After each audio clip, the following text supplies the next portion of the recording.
Servete omnes. This is Abbey Latin Liber Primus, Chapter 8. This is exercise F of Chapter 8. This is parsing English to Latin. And by parsing, I mean the exercise or act of giving the parts of each word in a sentence, of diagramming a sentence, dissecting each word one at a time, starting at the left, reading each word, going towards the right, dissecting, parsing each word as one encounters them. When you encounter an English noun in your English sentence, you should give the reason that is derived mostly from the noun's placement in the sentence. English mostly gets its syntax from word order and prepositions. It shouldn't be too hard to determine what the syntax is for this English noun. Then you determine the number, either singular or plural, of the English noun in the sentence. The case in Latin will be derived from the reason. Case, those things that end in tive, nominative, genitive, dative, accusative, ablative, we get those from the reason, the syntax, the job, the function that the noun is doing. So if we determine that we're dealing with a direct object in our English sentence, that will be indicated by the accusative case in Latin. And then, once we determine the equivalent correct Latin dictionary entry, just a simple matter to decline. When we parse a verb in English, we are to give the person, either first, second, or third person, the number, either singular or plural, and the tense. We have many tenses now. We have the present, imperfect, future, perfect, pluperfect, and future perfect. And then once we identify the correct principal parts of the Latin verb, it's a simple matter to conjugate. Let's begin. The games begin. Prima, sententia prima. Hadn't the good boys and girls given many great books to the teacher? Had they not? I hope they did. So if I say something like, hadn't you done your homework? Had not you done your homework? I'm hoping that you say yes. Now, you don't have to say yes. I hope you don't lie, but I'm hoping, it is my hope, my intention, I'm trying to persuade you, or at least indicate to you my hope that you say yes. Now, we indicate that in Latin by beginning our sentence with nonne. Nonne. Nonne should be the first word of your Latin sentence. Notice hadn't is a contraction of the helping verb had and the verb not. It's had not, with the O being replaced by an apostrophe, had not. So we have had not the good boys and girls given. All right, if you're ever confused about where the subject of a sentence lies, check out your verb, that is given, from to give, do, dare, dedi, datus. Who did the giving? Why, they did the giving. They, the good boys and the girls, they did the giving. So third person plural, they. And because we have the helping verb had, we have the pluperfect tense. They had done this thing. They had given. We have an interrogative here. Notice that when we have an interrogative in English, the helping verb usually comes first, and then the subject, and then the verbal. Whereas if this were a declarative sentence, we would say something like, the good boys and girls had given many great books to the teacher. Remember to start off your sentence with nonne. We have an interrogative, a question here, and we're trying to influence the answer to be a yes. Good is an adjective, bonus It is modifying, in my opinion, both the boys and the girls, but because Latin is a sexist language and word order is a thing, it will probably just modify the boys. I mean, you could write something in the end like pueri et puellae boni, and say boni, the feminine plural, to agree with the closer noun puellae, but Romans probably wouldn't do that because, unfortunately, pretty sexist. So, boys and girls, they are the subjects of the verb given, to give.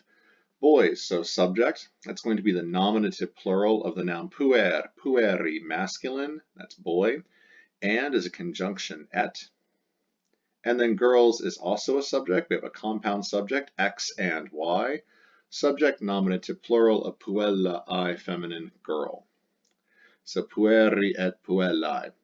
And then we have the adjective good, and let's go ahead and make it, as a Roman would, nominative, plural, masculine. If you write nominative, plural, feminine to agree with the girls, that's fine too. Given, dodati deidatus, we already have that.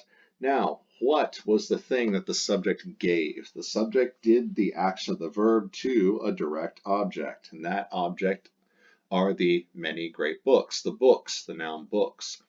So many is an adjective, great is an adjective, multus magnus must have the same gender numbering case as the noun books that they modify. So books. We said this is going to be the direct object. That translates in Latin to the accusative case. It's going to be the plural number because it's books. It has an S. It's not just one. We want the accusative plural of liber, libri, masculine, a book, and that's going to be libros. That means that multus must be accusative plural masculine as well as magnus accusative plural masculine. So multos libros magnos. Who gets the direct object? So the subject does the verb to a direct object and can give that direct object to an indirect object, the thing that receives the direct object. The indirect object, the thing who is somehow influenced by the verb. So the indirect object. Dative, indirect object. There's only one teacher, singular teacher. So we have the Latin noun magister, magistri, masculine, teacher. So dative, singular, masculine, magistro. All together now, our sentence is something like nonne pueriboni et puellae magistro multos libros magnos dederant. Hadn't they done this? Hope they did. Hope the answer is yes. Dederant, they had. Optime secunda. The peoples of Europe had not always been free. The peoples. Notice that it's not just a singular people, a singular populus. But this is a plural populi, more than one people. So we're not just talking about Italians here, but we're also talking about Celts and Germans and Britons and Celtiberians and Dacians and Illyrians and Greeks and etc. So the peoples, this is going to have to be nominative, plural, masculine, of populus, masculine. It's got to be plural. It's got to be plural because this is the subject of the verb been. So what had been or what had not always been? The peoples. The peoples had not always been free. Subject, linking verb, predicate nominative.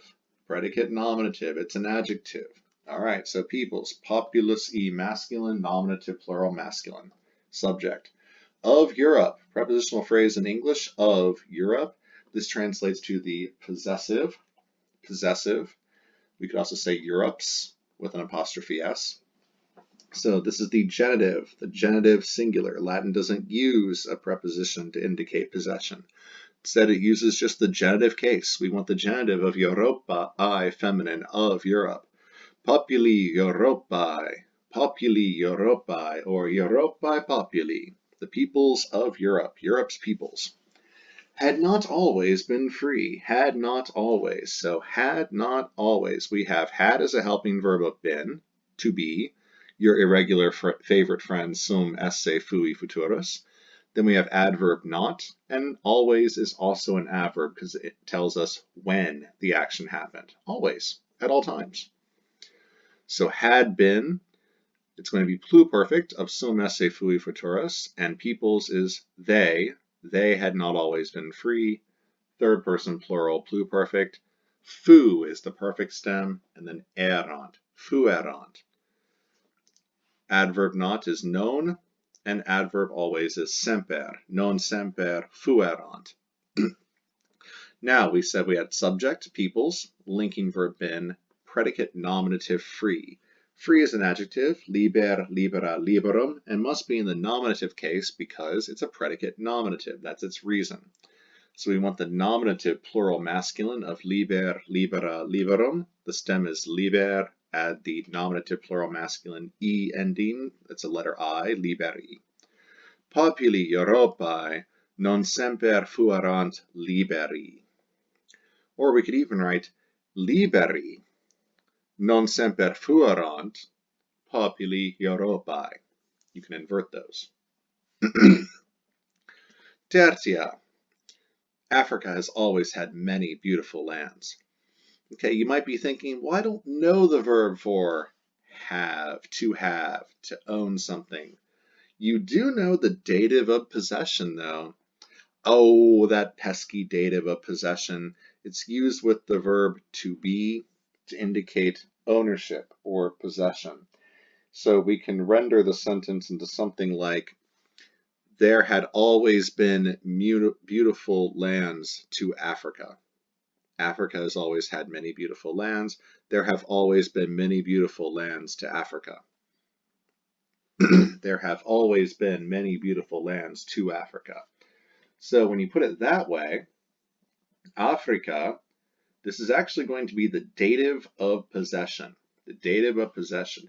Go ahead and write either in the boxes or above the boxes or even in the margins of your work. Go ahead and make a note that you should go ahead and turn this sentence around to say, there have always been many beautiful lands to Africa. This is a dative of possession. We're emphasizing the ownership, not the thing owning. That would be a genitive of possession. Here we're emphasizing that ownership takes place, and we translate it with the verb have in English. So we want Africa in the dative, Africa I feminine. So Africae, we'll go ahead and make it the first word, Africae. Has always had, there have always been, there have always been. So always, adverb semper, there have always been. So I want the, first off, define what the subject is. What is the subject of have always been? Have been. What have been? Well, the many beautiful lands have always been to or for Africa. So here, our subject is actually the lands. The subject here is actually the lands. Because remember, you turn the sentence around to say, there have always been many beautiful lands to Africa. To Africa, have there always been many beautiful lands. The lands, with the adjectives many, multa, saum, and beautiful, pulcher, pulchra, pulchrum, modifying terra, I, feminine, nominative plural, feminine subject, terrae, many, nominative plural feminine, multi, and beautiful, nominative plural feminine of pulcher, pulchra, pulchras, pulchrae, multi, terrae, pulchrae, semper, always, and there have always been. There have always been many beautiful lands to Africa. So I want the perfect here. There have always been. So third person plural, perfect tense of sum esse furi futurus. So fuerunt, fuerunt.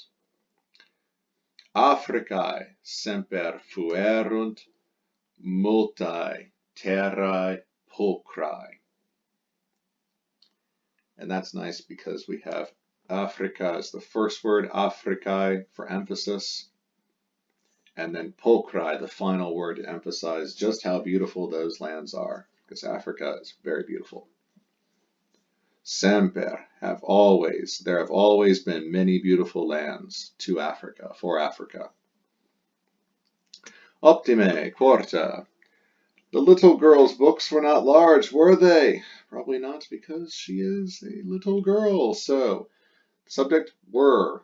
Subject were. They were not large, were they? We're asking a question, and we're trying to influence the answer to this question. The little girl's books weren't large, were they? Well, no, because she's small. So I want the answer to be no. You didn't play video games before doing your homework, did you? Ah, no, of course not, I want you to say. So when we want to influence the speaker or the listener to give the answer to our interrogative of no, we want to start our Latin sentence with num, N-U-M, num, num.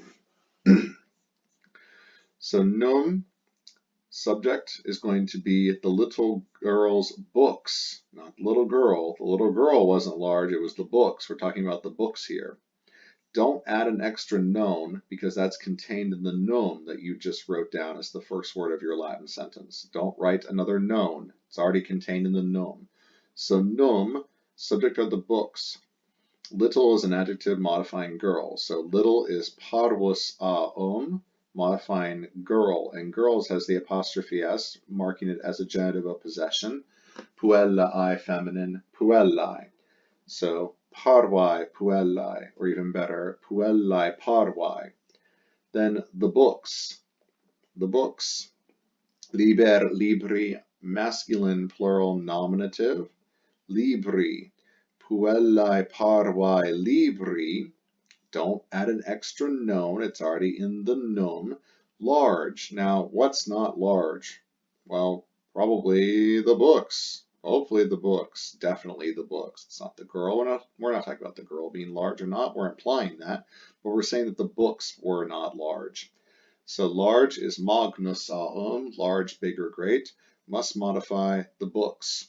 Subject, linking verb, predicate, nominative. The adjective magnus aum must be in the nominative case, magni. So puellae parvae libri magni. And then we have num. Optime, something like num magni puellae parvae libri. Not large? Were little girls' books, were they? No, of course not. Quarta. I shall have fought badly without my arms. I shall have fought badly. So I, subject of the verb fought, to fight, pugno, pugnare, pugnavi, pugnatus. Future perfect tense, first person singular future perfect, so pugnavero, pugnavero. Badly, so take bad, malusaum, and because this is an adverb ending in ly, the stem mal, add e, male, male. So male pugnavero, I shall have fought badly, I shall have fought ill. Without is a preposition, sine, which always and only takes the ablative case. Probably has something to do with separation. You're without it, it's away from you. Sine plus the ablative. My arms. Now we're not talking about like your arms like attached to you. Like, yeah, you obviously would probably fight badly without arms, unless you were an excellent fighter with your legs or your head. So arms, this is armor, weapons. So arma, armorum, always neuter, always plural. And they're my arms, meos aum, possessive adjective. So meos aum must have the same gender numbering case as arms. We said it must be the ablative because it's working with the preposition sine, without. Sine meis armis, sine armis meis. Sine armis meis, male pugnavero. I shall have fought badly without my arms. Sexta, sententia sexta. The farmer's sons had already carried grain and water into the fields. So the farmer's sons had already carried grain and water into the fields. Here we have the farmers. We have farmers. This is the possessive form, plural farmers. Agricola, I, masculine. We want the genitive plural form because plural possession. They're possessing the sons. The sons are the subject who are doing the action of the verb to carry. They had already done this. Pluperfect tense. They had already done this. Now already is going to be the adverb iam. Iam. So agricolarum. Filius e masculine, sons. We said it's the subject, so nominative plural filii. Agricolarum filii. They iam porto, portare, portavi, portatus had already done this. They, third person plural, they. So perfect stem portav. Add the pluperfect erant, portaverant. Now, what had they already carried? What thing? The direct object, grain, and water, compound direct object. So grain, frumentum, neuter. We want the direct object accusative form. Direct object is the reason for accusative. So frumentum, et, and then we want the direct object accusative form for aqua, I feminine, because the accusative shows the direct object, aquam. You can write frumentum et aquam or frumentum aquamque. Get that que working. You add que to the end of the second thing, or the third thing, or the next thing. Que is translated before the word to which it is attached. Frumentum aquamque, or frumentum et aquam. Where are they carrying? Whither? To which place? Into the fields. In plus the accusative motion towards, into the fields. So we want the accusative plural of ager, agri, masculine, fields. So in plus the accusative agros, in agros. Agricolarum filii, frumentum et aquam in agros iam portaverant. Optime, septima, sententia septima. Did ye not free the slaves in your kingdom? You should. Slavery is bad. Did ye not free the slaves in your kingdom? Did ye not do the thing? All right, so what's the thing you did? Free. Who did the freeing? Ye. We're asking a question. It's an interrogative, and we're hoping that the answer is yes. Did ye not? Didn't you do this? Didn't you do your homework? Didn't you free the slaves? Yes, I did. Good for you. Excellent. Good. Get away from that. So did ye not free the slaves? Subject is ye, so second person plural. And did ye not? That's going to be a past simple, past completed action. So that in Latin is going to be the snap of the fingers perfect tense. The second person plural perfect tense of libero, liberare, liberavi, liberatus, to free, to set free. And did you not do it? So our interrogative should be started by nonne. Nonne. We should start our interrogative with nonne. Did you not? Nonne liberavistis? Nonne liberavistis? Or liberavistis? Whom did you free? Hopefully you freed the direct object slaves. Servus, masculine, slave. You want the accusative plural masculine, servos. Servos. So nonne, servos, liberavistis. And where are the slaves? In plus the accusative would show motion towards into. This is in plus the ablative showing location. The slaves are in your kingdom.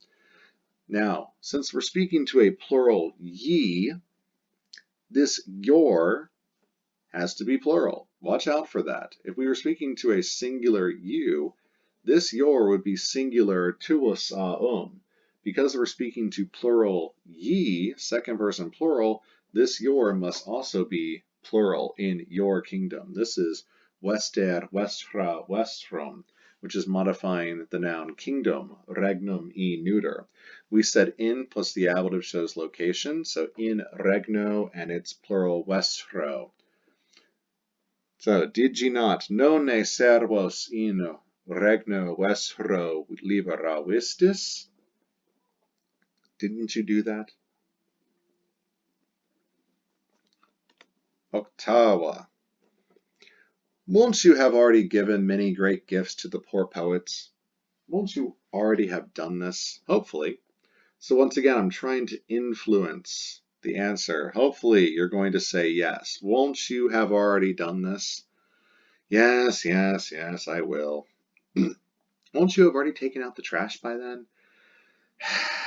Yes. Good, thank you.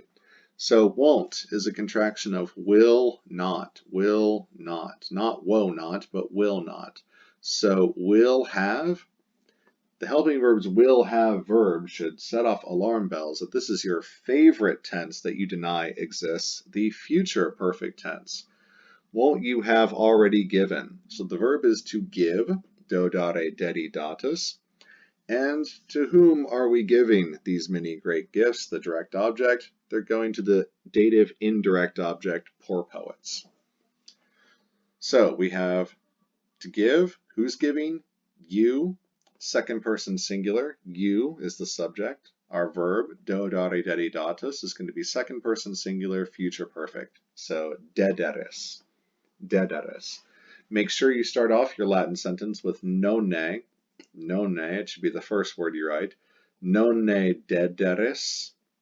Now already is an adverb, indicating this thing as now already happened. So this is jam. Jam dederis. Nonne jam dederis. The direct object, many great gifts. Gifts being the direct object. Donum e neuter gifts, plural. So dona.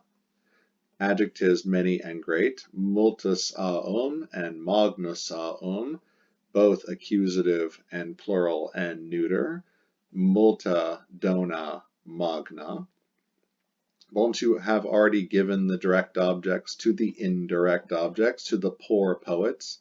Remember, the dative indirect object does not use a preposition in Latin. It's just in the dative. So the adjective poor, miser, misera, miserum, must agree with poeta, I, masculine. Plural poets in the dative. Poetis, dative plural masculine, miseris. Poetis, miseris. And they're going to get the multa dona magna. You're going to have already given that to them, right? Yes, nonne, multa dona magna, poetis miseris jam dederis? Ita dedero. Gracias. Nona, sententia nona. We have not attacked our friends, nor will we attack our allies. So we have not done this. We, subject of the verb attack, we have not done this. A past completed or a present completed. This is a present completed, equivalent also to a past simple in Latin. This is Latin's perfect tense. We have done this or we have not done this. So known. We're not asking a question here. We do actually have a legit known, adverb known, negation. So non, pugno, pugnare, pugnavi, pugnatus, first person plural. Non pugnavimus, non pugnavimus. I'm sorry, it's attack. It's a pugno, pugnare, a pugnavi, a pugnatus. Not just pugno, but to opugno. Non opugnavimus.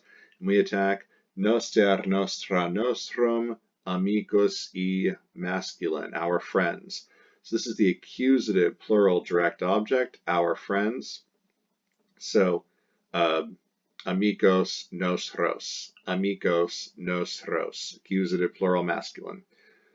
Non amicos nosros opugnavimus, nor. Now when you see nor, that's equivalent to and not in English. Now you will almost always never see et non in classical Latin. They don't like et non. They much prefer nec, N-E-C, or neque, nec or neque, instead of et non. They don't like et non, but they do like nec or neque. So go ahead and give it a try. Go ahead and write nec, N-E-C, after this. So, non amicos nosros opugnavimus, nec or neque, N-E-Q-U-E, nec, N-E-C, or neque, N-E-Q-U-E, nor will we attack our allies. So we will attack, future tense, first person plural future, of opugno, pugnare, pugnavi, pugnatus, same verb as this, just in the future tense, first person plural. Our allies, noster, nostra, nostrum, and then allies is socius, e masculine, socius, e masculine, accusative plural, socios, nosros. Nec, socios, nosros, opugnabimus. Optime and decima, sententia decima. I will have then thought much about your advice. I will have then thought much about your advice. So the subject is I because the verb is thought. I will have then thought, and I am doing the thinking here. At least I think I am. So first person singular, will have are the helping verbs for the future perfect, helping out the auxiliary verbs for thought. Future perfect of cogito, cogitare, cogitavi, cogitatus. So that sounds like cogitavero, cogitavero. Then, by then, that's like already. By that point already, I will have thought about your advice. That is equivalent to yam. That is yam. Remember, yam is now at some certain time in the past, present, or future. This is a future yam. I will have, by that point in the future, thought about your advice. I will have already thought about your advice. So yam cogitavero, much. Much here is equivalent to Latin's many things, many things. You could say multum, the accusative singular neuter, multum, but Latin would probably prefer the plural here. Accusative plural neuter of multa, multa, multa, many things. About your advice, about your advice. So about, preposition de plus the ablative. De always takes the ablative to mean about. So your advice. Your tuus singular, and advice is consilium e neuter. So de tuo consilio, de tuo consilio, the ablative of tuum consilium. So multa de tuo consilio iam cogitavero. Optime, very well done. That is the end of exercise F. You are now ready to tackle the Lectio Latina for Chapter 8. Valete omnes.